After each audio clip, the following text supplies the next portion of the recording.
ay, ayan, kaliligo ko lang. Okay, magpapalaro tayo ngayon. Ayan. Tapos tayo. Jack! Ika. May palaro ako sa'yo. Yan. Oh, may game tayo. Tapos, kada tanong ko sa'yo, equivalent, pag nasagot mo ng tama, ano? May 20 ka sa akin. Pero dapat yung sagot mo mabilis. Ha? Go, dapat mabilis yung sagot mo, ha? Oh, ready ka na? Ha? Tawagin mo kami sila Jaja. Ikaw lang muna, mamaya na sila Jaja.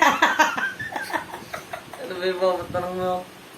Madadali lang, pero dapat mabilis yung sagot mo. Ha?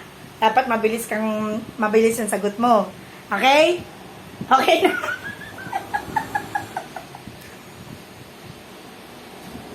Sige. Ano pangalan mo? Enrico. Dapat mabilis yung sagot mo.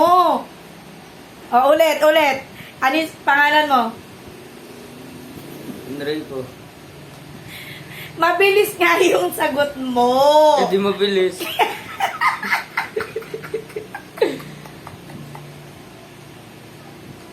Ulit. Ano pangalan mo? Mabilis.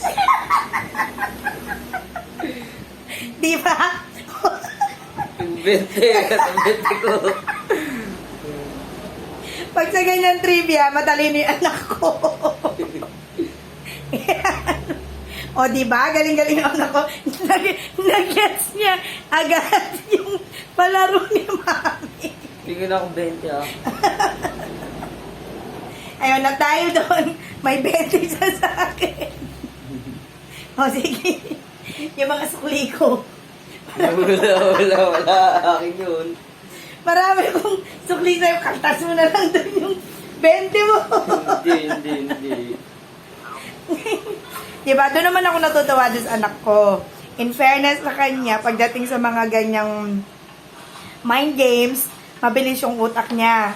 Pero, pag yung mga, ewan ko rito, naku, napakadaming hindi alam sa buhay. Yan, pero sa mga ganyan-ganyan, magaling siya. Tapos yung how many squares are there, yung mga ganon-ganon. Yung mga trivia sa math, yun, alam niya yung mga ganong-ganong bagay. So, sana sa lahat ng bagay, alam ng anak ko. Di ba, Jack? Yeah, o, tingnan nyo yan, o. Dapat nagmo-module siya. Pero ang ginagawa niya, oh no! Sige na, Jack. Babay ka na. Bye-bye. Bye!